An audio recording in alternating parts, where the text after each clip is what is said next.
ആയുധമാക്കി മാറ്റുന്ന മാന്ത്രിക ശക്തിയാണ് മയക്കുമരുന്നിനുള്ളത്.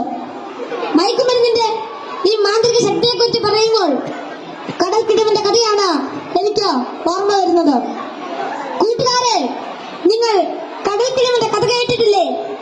വെയിലാറുന്ന സായാഹ്നങ്ങളിൽ കടൽ തീരത്തിന്റെ മണൽത്തട്ടിൽ നടക്കാനാവാതെ അവശനായി കിടക്കുന്ന വൃദ്ധനെ കാണാം. കരുത്തരായ യുവാക്കൾ ഒറ്റയ്ക്ക് ആരെങ്കിലും അടുത്തെത്തിയാൽ തന്നെ അല്പദൂരത്തേക്ക് മാറ്റിക്കിടത്താൻ ചെറുപുഞ്ചിരിയോടെ വിനയാജ്ഞനായി അപേക്ഷിക്കും. മനസ്സലിഞ്ഞ് സഹായിക്കാൻ തയ്യാറായാൽ എടുത്തു മാറ്റാൻ കിഴവൻ അനുവദിക്കുകയില്ല. തോളിൽ കയറ്റാൻ നിർബന്ധിക്കും. തോളിൽ കയറിയാൽ കിഴവന്റെ തനി സ്വഭാവം പുറത്തു വരും. തന്നെ വഹിച്ചവൻ കുഴഞ്ഞു വീണ് മരിക്കുന്നത് വരെ തോളിൽ തന്നെ ഇരിക്കും. നന്നേ ഭാരമുള്ള കിഴവനെ ചുമന്ന യുവാവ് മരിച്ചു എന്ന് ബോധ്യമായാൽ ഇറങ്ങി അല്പമകലെ മാറിക്കിടക്കും, അടുത്ത ഇരയെയും കാക്കാൻ. ഇതുപോലെയാണ് ലഹരിയുടെ ഉപയോഗവും. ഒരു പ്രാവശ്യം രുചിച്ചു നോക്കിയാൽ പിന്നെ രക്ഷപ്പെടൽ അസാധ്യം എന്നല്ല, എന്നാലും വലിയ പ്രയാസം തന്നെ. മയക്കുമരുന്ന് ഉപയോഗിച്ചിറങ്ങാൻ പ്രേരകമാകുന്ന ഘടകങ്ങൾ പലർക്കും പലതാണെങ്കിലും പരിണിതഫലം എല്ലാവരിലും ഏതാണ്ട് ഒന്ന് തന്നെയാണെന്ന് പറയാം. ഉപയോഗിച്ച് തുടങ്ങുമ്പോഴുള്ള രസവും കൗതുകവുമെല്ലാം മാനസിക സംഘർഷങ്ങൾക്കും ശാരീരിക പ്രശ്നങ്ങൾക്കും വഴിമാറും.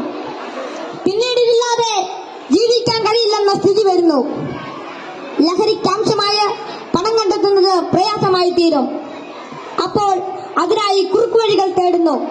അങ്ങനെ അധാർമിക ജീവിതത്തിനും കുറ്റകൃത്യങ്ങൾക്കും പ്രേരിപ്പിക്കപ്പെടുകയും കുടുംബത്തിനും സമൂഹത്തിനും നിയമപാലകർക്കും തലവേദനയായി മാറുന്നു.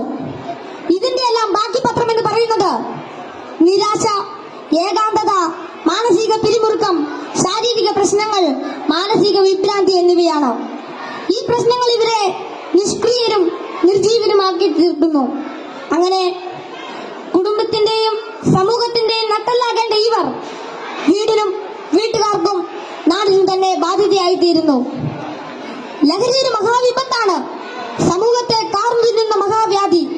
ഇത് ബാധിക്കുന്നതാകട്ടെ നാടിന്റെ സമ്പത്തും രാഷ്ട്രത്തിന്റെ അടിത്തറയും നട്ടലുമായ കൗമാരത്തെയും യൗവനത്തെയും.